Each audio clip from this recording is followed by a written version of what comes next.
तुम पांचों ने तो कमाल कर दिया, घर में घास का पंखा, फ्रिज, यहाँ तक कि अपने घर को भी घास का बना दिया।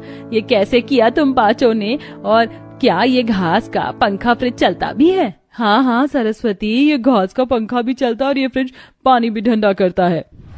कभी सोचा नहीं था जिस घर पर हम लोग चलते फिरते हैं उस घास का घर, पंखा और फ्रिज देखने को मिलेगा। ये तो किसी अजूबे से कम नहीं है। तुम पांचों ने ये कैसे किया?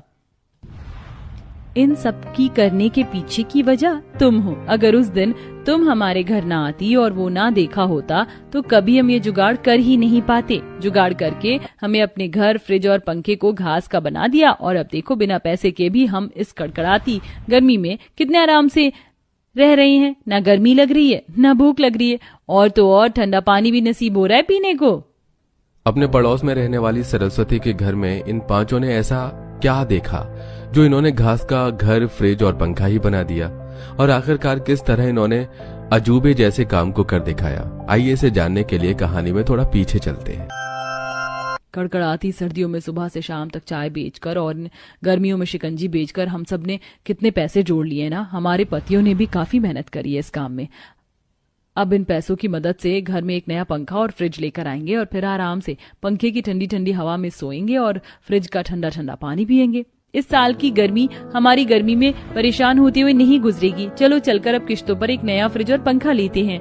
जल्दी आना नया फ्रिज लेकर, मैं घर में खीर बनाकर रखूंगी।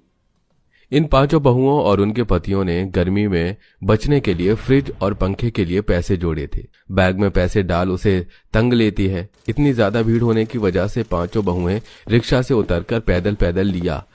वहीं अब पांचों बहुएं एक साथ एक बड़ी सी फ्रिज और पंखे की दुकान पर जाते हैं, जो उन्हें एक काफी अच्छा फ्रिज और पंखा पसंद आता है।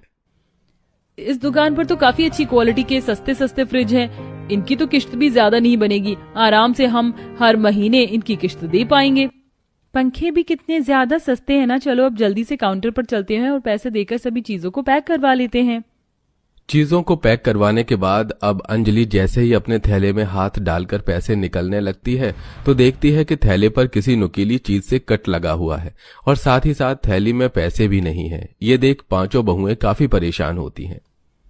ये थैले के अंदर से पैसे कहाँ गए? मैंने तो थैली में ही पैसे रखे थे, कहीं किसी ने चोरी तो नहीं कर ली है? थैला भी तो फटा है, लेकिन रास्ते में तो हमें कोई भी चोर नहीं मिला था।